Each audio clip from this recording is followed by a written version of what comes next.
bahwa berkenaan dengan frase wajib belajar minimal pada jenjang pendidikan dasar tanpa memungut biaya dalam pasal 34 ayat 2 Undang-Undang 20 2003 yang secara eksplisit penerapannya hanya berlaku bagi sekolah negeri. Hal tersebut menimbulkan kesenjangan akses pendidikan dasar bagi peserta didik yang terpaksa bersekolah di sekolah atau madrasah swasta akibat keterbatasan daya tampung sekolah negeri, sebagaimana didalilkan para pemohon. Menurut Mahkamah, dalam kondisi demikian, negara tetap memiliki kewajiban konstitusional untuk memastikan bahwa tidak ada peserta didik yang terhambat dalam memperoleh pendidikan dasar hanya karena faktor ekonomi dan keterbatasan sarana pendidikan dasar. Oleh karena itu, frase tanpa memungut biaya dalam norma aku memang dapat menimbulkan perbedaan perlakuan bagi peserta didik yang tidak mendapatkan tempat di sekolah negeri dan harus bersekolah di sekolah atau madrasah swasta dengan beban biaya yang lebih besar. Sebagai ilustrasi, pada tahun ajaran 2023-2024, sekolah negeri di jenjang SD hanya mampu menampung sebanyak 970.145 siswa, sementara sekolah swasta menampung 173.265 siswa. Adapun pada jenjang SMP, sekolah negeri tercatat menampung 245.977 siswa, sedangkan sekolah swasta menampung 104.525 siswa. Data tersebut menunjukkan bahwa meskipun negara telah berupaya memenuhi kewajibannya dalam menyelenggarakan pendidikan dasar tanpa memungut biaya dengan membentuk satuan pendidikan yang dikelola pemerintah, namun masih dapat kesenjangan yang menyebabkan banyak peserta didik tidak dapat tertampung di sekolah negeri dan harus mengandalkan keberadaan sekolah atau madrasah swasta. Artinya secara faktual masih terdapat warga negara selaku peserta didik yang melaksanakan kewajibannya mengikuti pendidikan dasar pada satuan pendidikan yang tidak dikelola negara, sekolah atau madrasah swasta, dengan harus membayar sejumlah biaya untuk dapat mengikuti pendidikan tersebut, sehingga terjadi fakta yang tidak berkesesuaian dengan apa yang diperintahkan oleh UUD NRI tahun 1945, khususnya pasal 31 ayat 2 UUD NRI 1945. Karena norma konstitusi tersebut tidak memberikan batasan atau limitasi mengenai pendidikan dasar mana yang wajib dibiayai negara. Norma konstitusi aku mewajibkan negara untuk membiayai pendidikan dasar dengan tujuan agar warga negara dapat melaksanakan kewajibannya dalam mengikuti pendidikan dasar. Dalam hal ini, norma pasal 31 ayat 2 UUD NRI tahun 1945 harus dimaknai sebagai pendidikan dasar baik yang diselenggarakan oleh pemerintah atau negeri maupun yang diselenggarakan oleh masyarakat atau swasta. Salah satu aspek krusial dalam implementasi ketentuan tersebut adalah bagaimana negara dapat memastikan bahwa anggaran pendidikan benar-benar dialokasikan secara efektif dan adil, termasuk bagi kelompok masyarakat yang menghadapi keterbatasan akses terhadap sekolah negeri. Dalam hal ini, untuk menjamin hak atas pendidikan bagi seluruh warga negara tanpa diskriminasi, negara wajib menyediakan kebijakan afirmatif berupa subsidi atau bantuan biaya pendidikan bagi masyarakat yang hanya memiliki pilihan untuk bersekolah di sekolah atau madrasah swasta akibat keterbatasan daya tampung sekolah negeri. Dalam praktiknya, hal tersebut telah dilakukan melalui mekanisme seperti bantuan operasional sekolah BOS dan skema bantuan beasiswa lainnya bagi siswa dari keluarga tidak mampu yang bersekolah di sekolah atau madrasah swasta. Meskipun demikian, dalam implementasinya kebijakan afirmatif tersebut masih menghadapi berbagai kendala, baik dari segi alokasi anggaran, keterjangkauan sasaran maupun efektivitas penyalurannya. Dalam konteks ini, jika frase wajib belajar minimal pada jenjang pendidikan dasar tanpa memungut biaya dalam pasal 34 ayat 2 Undang-Undang 20 2003 hanya dimaknai berlaku untuk sekolah negeri, maka negara telah mengabaikan fakta bahwa keterbatasan daya tampung sekolah negeri memaksa banyak anak untuk bersekolah di sekolah atau madrasah yang diselenggarakan oleh masyarakat atau swasta yang pada akhirnya membebankan biaya pendidikan kepada orang tua atau wali murid. Hal ini bertentangan dengan kewajiban negara dalam menjamin pendidikan dasar tanpa memungut biaya bagi seluruh warga negara. Oleh karena itu, negara harus mewujudkan kebijakan pembiayaan pendidikan dasar mencakup pendidikan dasar semua anak, baik yang bersekolah di sekolah negeri maupun sekolah atau madrasah swasta, melalui mekanisme bantuan pendidikan atau subsidi agar tidak terjadi kesenjangan akses pendidikan dasar sebagaimana diamanatkan dalam pasal 31 UUD NRI tahun 1945. Namun demikian, Mahkamah juga memahami bahwa prinsip pendidikan dasar tanpa memungut biaya di sekolah negeri bertujuan untuk mengutamakan pengelolaan pendidikan oleh negara, dan tidak berarti bahwa seluruh pendidikan dasar harus sepenuhnya gratis di semua sekolah, in kasus sekolah atau madrasah yang diselenggarakan oleh masyarakat atau swasta. Secara ideal, frase dibiayai oleh negara sebagaimana diamanatkan oleh konstitusi diharapkan berujung pada pendidikan dasar yang tidak memungut biaya, sehingga seluruh peserta didik dapat mengikuti pendidikan dasar. Terlebih, hal tersebut dilakukan dalam rangka menjalankan kewajibannya mengikuti pendidikan dasar yang merupakan bagian dari pemenuhan hak atas ekonomi, sosial, budaya atau ekosop. Meskipun demikian, sifat pemenuhan hak pendidikan sebagai bagian dari hak ekosop tersebut pada prinsipnya berbeda dengan sifat pemenuhan hak sipil politik yang bersifat segera atau promptly dengan mengurangi sedemikian rupa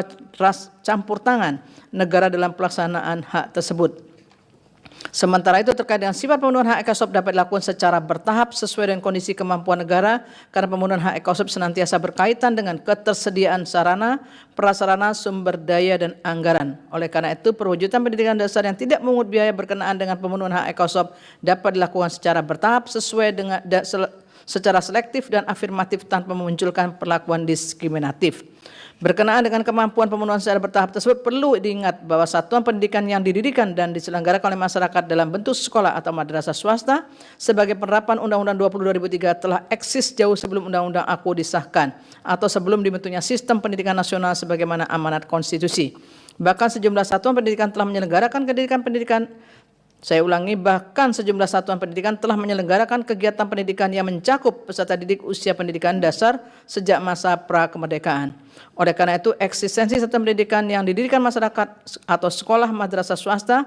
juga turut berperan dalam pemenuhan kewajiban konstitusional bagi warga negara untuk mengikuti pendidikan dasar dalam upaya mencerdaskan kehidupan bangsa. Mahkamah memahami bahwa seluruh sekolah atau madrasah swasta di Indonesia yang turut menyelenggarakan pendidikan dasar tidak dapat diletakkan dalam satu kategori yang sama berkenaan dengan kondisi pembiayaan yang melatar belakangi adanya pungutan biaya kepada peserta didik. Selain itu, sejumlah sekolah atau madrasah swasta juga menerapkan kurikulum tambahan selain kurikulum nasional yang telah ditetapkan oleh pemerintah seperti kurikulum internasional atau keagamaan yang merupakan kekasan atau dijadikan nilai jual keunggulan sekolah dimaksud. Sekolah-sekolah seperti ini tentunya berpengaruh terhadap motivasi atau tujuan dari peserta didik yang mengikuti pendidikan dasar di sekolah atau madrasah dimaksud, sehingga warga negara yang mengikuti pendidikan dasar di sekolah atau madrasah tersebut tidak sepenuhnya didasarkan atas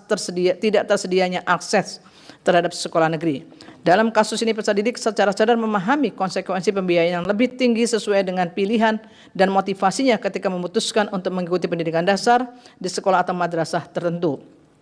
Oleh karena itu, dalam rangka menekan pembiayaan yang dapat membebani peserta didik, khususnya dalam pemenuhan kewajiban mengikuti pendidikan dasar, negara harus mengutamakan alokasi anggaran pendidikan untuk penyelenggaraan pendidikan dasar termasuk pada sekolah atau madrasah swasta yang diselenggarakan oleh masyarakat dengan mempertimbangkan faktor kebutuhan dari sekolah atau madrasah swasta tersebut. Dalam rangka memastikan efektivitas bantuan pendidikan dari pemerintah dengan nama atau istilah apapun bagi peserta didik yang bersekolah di satuan pendidikan dasar pemerintah atau pemerintah daerah serta bersekolah di satuan pendidikan dasar yang diselenggarakan oleh masyarakat, sekolah atau madrasah swasta, Mahkamah berpendapat bahwa sepanjang berkenaan dengan bantuan pendidikan untuk kepentingan peserta didik yang bersekolah di sekolah madrasah swasta, maka tetap hanya dapat diberikan kepada sekolah madrasah swasta yang memenuhi persyaratan atau kriteria tertentu berdasarkan peraturan perundang-undangan. Hal ini untuk menjamin bahwa sekolah madrasah swasta yang memperoleh bantuan pendidikan tersebut dikelola sesuai dengan standar yang diatur dalam peraturan perundang-undangan serta memiliki mekanisme tata kelola dan akuntabilitas dalam pengelolaan anggaran pendidikan termasuk yang perolehannya berasal dari bantuan pemerintah.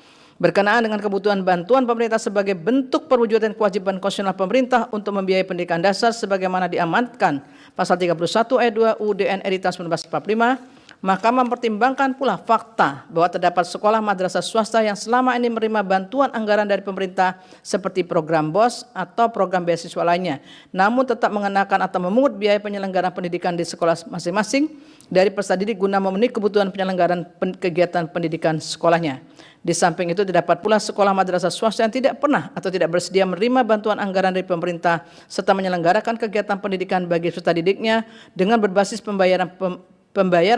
penyelenggaraan pendidikan dari peserta didik sepenuhnya.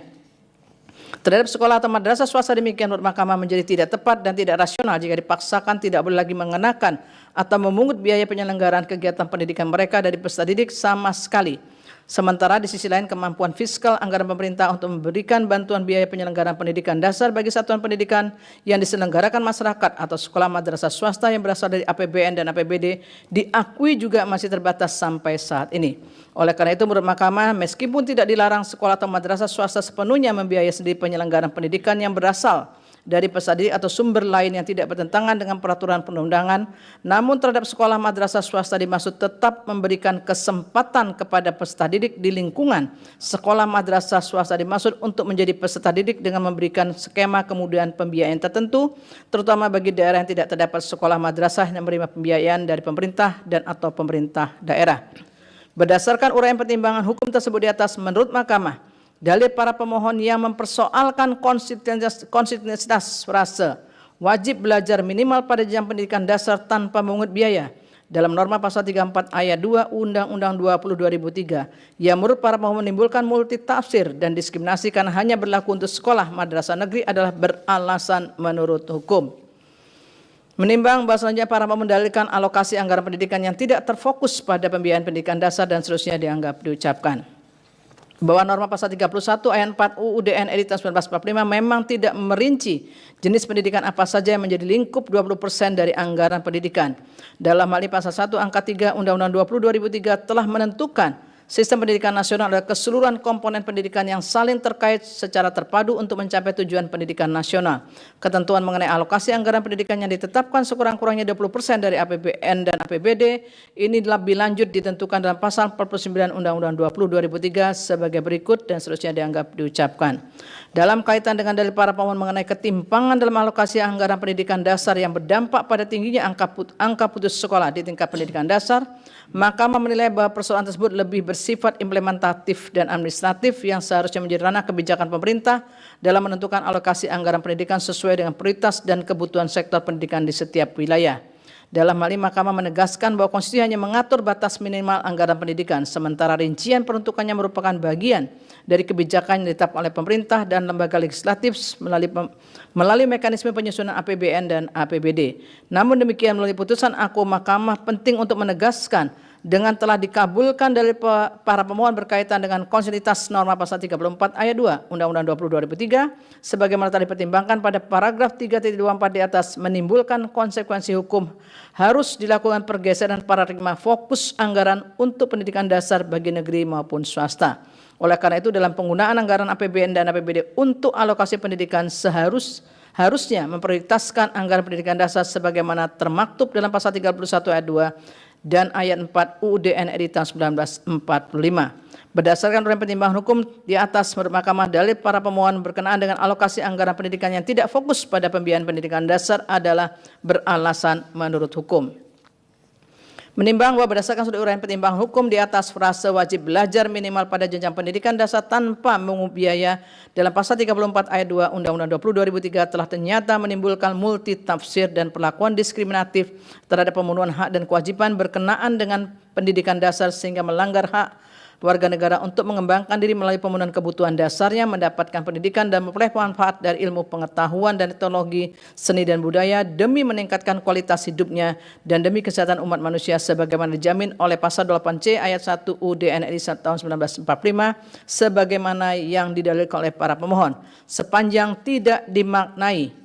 pemerintah dan pemerintah daerah menjamin terselenggaranya wajib belajar minimal pada jenjang pendidikan dasar tanpa memungut biaya baik untuk satuan pendidikan dasar yang diselenggarakan oleh pemerintah maupun satuan pendidikan dasar yang diselenggarakan oleh masyarakat. Oleh karena pemahaman Mahkamah tidak sebagaimana yang dimohonkan para pemohon, maka permohonan para pemohon adalah beralasan menurut hukum untuk sebagian. Menimbang terhadap hal-hal yang tidak dipertimbangkan lebih lanjut karena dinilai tidak ada relevansinya. Konklusi dan seterusnya dianggap diucapkan. Berdasarkan Undang-Undang Dasar Negara Republik Indonesia tahun 1945 dan seterusnya dianggap diucapkan. Amar putusan mengadili 1. Mengabulkan permohonan para pemohon untuk sebagian. 2. Menyatakan pasal 34 ayat 2 Undang-Undang Nomor 20 Tahun 2003 tentang Sistem Pendidikan Nasional Lembaga Negara Republik Indonesia tahun 2003 nomor 78 tambahan Lembaga Negara Republik Indonesia nomor 4301 bertentangan dengan Undang-Undang Dasar Negara Republik Indonesia tahun 1945 dan tidak mempunyai kekuatan hukum ikat secara bersyarat sepanjang tidak dimaknai pemerintah dan pemerintah daerah menjamin terselenggaranya wajib belajar minimal pada jenjang pendidikan dasar tanpa memungut biaya baik untuk satuan pendidikan dasar yang diselenggarakan oleh pemerintah maupun satuan pendidikan dasar yang diselenggarakan oleh masyarakat. 3. Memerintahkan pemuatan putusan ini dalam Berita Negara Republik Indonesia sebagaimana mestinya. 4. Menolak permohonan para pemohon untuk selain dan selebihnya. Demikian diputus dalam rapat permusyawaratan hakim oleh 8 hakim konstitusi, yaitu nama-nama hakim dianggap diucapkan pada hari Rabu tanggal 7 bulan Mei tahun 2025 yang diucapkan dalam sidang pleno Mahkamah Konstitusi terbuka untuk umum pada hari Selasa tanggal 27 bulan Mei tahun 2025 selesai diucapkan pukul 14:19 waktu Indonesia Barat oleh 9 hakim konstitusi dengan dibantu oleh Eri Satria Pamungkas sebagai panitera pengganti, serta dihadiri oleh para pemohon dan atau kuasanya, Dewan Perwakilan Rakyat atau yang mewakili, dan Presiden atau yang mewakili.